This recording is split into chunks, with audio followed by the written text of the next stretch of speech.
It's Netsounds here with Jamie Macdonald and the legendary Johnny Marr. How are you, sir? I'm very well, yeah. Great Good, to see thanks. you. Yeah, nice to be here. Enjoying the sun? Yeah, very much so. Yeah, we don't get it that much in Manchester. Yeah. So probably more than us, I think, to be fair. Oh yeah, maybe one of the only places that Manchester gets better weather than you guys. Yeah. But I like it. I've been up here a couple of times, and not to the festival, but I've been to Inverness a couple of times in the last few years. Yeah, I think the last time I saw you was playing the Ironworks in Yeah. Inverness, which was a great. I mean, it was packed out, a sweaty little gig. Yeah. It was amazing. Yeah. And the support act, was it your son's band that was playing the support act? Yeah, that's right. Yeah, he's out with me again. We're on tour at the moment. We played in Middlesbrough last night and Hull the night before, and you know, the audience likes seeing him. You know, he's got a bunch of new songs, and that's right. I've forgotten that he was over. Yeah, That was a good night in the Ironworks. Brilliant. Yeah, It was I like that amazing. place, Really good show. So when you come to a festival, do you seek out new music, or do you just enjoy it and see what happens, or? Well, I like to catch up with other bands. You know, if there's like, I try and seek out new music actually. You know, because I've always stayed a fan. So, for instance, I've seen Fontaine's DC at a couple of festivals. Yeah. We were on with them in Croatia and a couple of places actually, and I try and go and see some new bands. Yes, so I know they're not new, but I saw the Gossip in Madrid, and I'll just go see whatever I can really. Yeah, is it more difficult for new bands now starting off, or new singers to make it? Do you think now? Yeah, it is more. You know, I kind of worry for young bands because the world's changed a lot. I mean, it was never, you know, easy to make it, for want of a better term, you know, but never easy. But these days there's so much stuff that's grabbing people's attention, you know, distracting from people putting records out, and it's, you know, you can put out a great song and then it'd be forgotten about 4 or 5 days later or 2 weeks. The turnover of bands over the last few years, as I've noticed, so many great new bands like She Drew the Gun or Goat Girl or Spring King or Boy Azooga. You know, you hear all these great songs and then you look around and you go, where are they? Yeah, exactly. I saw She Drew the Gun were on at some show we did last week, some festival.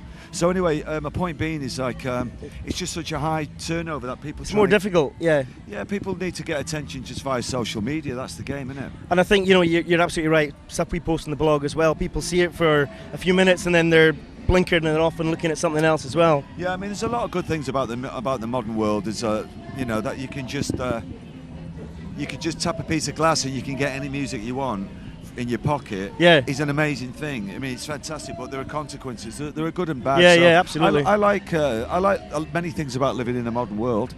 When the subject of bands, you know, the technology's made it obviously more of a thing that musicians can make decent sounding records, whereas when I was starting out, you know, you had to borrow a few £100 off someone's parents to make a demo. You don't have to do that anymore. You just need a laptop. Yeah. So all that stuff's really great, but as I say, you know, there's good and bad. There's plenty of good stuff. And what keeps the fires burning for you? What still makes you want to go out on the road and do it all? Because you could probably sit back in a Jamaican island somewhere and chill out. I guess, and you're not the type of person that wants to. And you see this as almost your trade, isn't it? Yeah. So.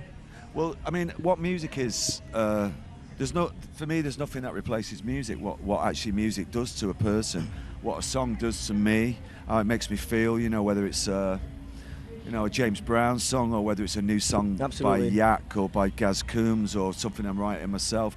Music does something. I mean, I love the arts. I love painting, not physically painting myself. I love visual artists. I love movies, but from being a little boy, nothing does what music does to me. So to make it, and also, you know, I've been a musician since I was like maybe 11, and I left school at 15 to be a professional musician. So I don't know any different. What made you pick up that guitar then at 11? Who was it? There's someone. No, I picked up the guitar at 5. So really, I had a toy guitar, and I have no idea. I used to carry this guitar around the way my mates carry around fire engines or footballs. I just had a thing about the guitar from being a little child. So that was my main toy, and then they just got with each birthday and each Christmas, it just got bigger and bigger until I got one that I could keep in tune. So I've never known a life without guitars, really. I had the fire engine, I think that's what I had. Regular boy, proper the Millennium boy. Falcon it was, I think, until a bit older. So you've collaborated with so many bands, you've joined various bands over the years. Are there any, what kind of makes you think, I want to do something with these guys, or what is it that does that? Well, usually... Yeah, the Killers recently. Yeah, well, nearly all the time. I mean, I've never approached anyone to work with them. I've always been very fortunate because people have always approached me, and what I'm really fortunate about is everyone's been really cool. You know what I mean? So, Modest Mouse, a band I was in from 2005 to 2010. Yeah. Great band. It was the best time of my life, you know. And they asked me to join. That's a long story how that happened. And then the Cribs, I joined the Cribs because we were supposed to be doing a 7-inch 45, and the songs just kept going. So we're all long enough in the tooth to know, well, when you're churning out songs, you just stay, you keep doing it. Yeah. So that's what happened with me. I don't choose people. I mean, you know, it just happens. And well, yeah. I mean, you know, recently I've been doing movies, so I wrote a couple of songs with Pharrell Williams a few years ago, and that was to do with Hans Zimmer wanted to put together the guy who wrote Heaven Knows I'm Miserable Now with the guy who wrote Happy. All right, okay. So that's how that happened. So there's a story behind everything, but I never get together with my management and go, oh, it would be good to work with that person. I just sort of make friends. I remember way back, it was 1988. And it was probably one of the first gigs I ever went to, certainly the major gigs I went to. And you collaborated with a band on stage, and it was Simple Minds. And it was at the Nelson Mandela concert. And so that was my, it's Johnny Marr on guitar, what's happening here? So that was my first introduction to you doing other stuff. And I was only like 17 at the time then, and loved it. Do you remember that kind of time? Do you remember that? I remember it well. I remember that gig. I was terrified because it was being televised. Summertime Blues. Yeah, it's been televised to like 100 million squillion people, and they were used to playing stadiums, and the Smiths had just been playing at Barrowlands was the biggest gig we've been playing, so I was terrified. But they were, I was a fan of Simple Minds when I was a kid, so to be asked, well, not a kid, when I was a teenager, so to be asked to play with those guys was just like a real honour. That's the way I see it. Like. I'm a real muso, so I like playing.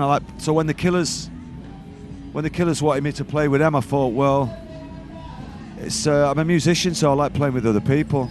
Yeah. So what's next for you? You've got the album's out. It's been a big success. Yeah. A couple of singles, done well. People have been tapping it on their phone lots of times and playing it and streaming it. You're doing these gigs, these festivals. What's up for you in the next year or so? I've got a new track coming out in a couple of weeks. Called The Bright Parade, so that's a new song. I put a song out the start of the year. I put a single out called Armatopia, so that'll be since the album, that'll be two new singles, and then probably another movie, and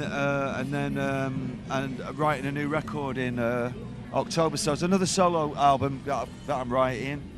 We're playing Meltdown with Nile Rodgers next week. Amazing. Yeah, so I've got Meltdown, and then a few more shows. About another 15 festivals. Great. So really busy, you know. Well, we'd like to see you back up here again at some point. That would be amazing. No, I'm really happy to be here. The vibes, such a happy, upbeat. It's amazing. We saw you walking past the bus earlier, and you just looked. I'm enjoying myself here. Yeah, it's great.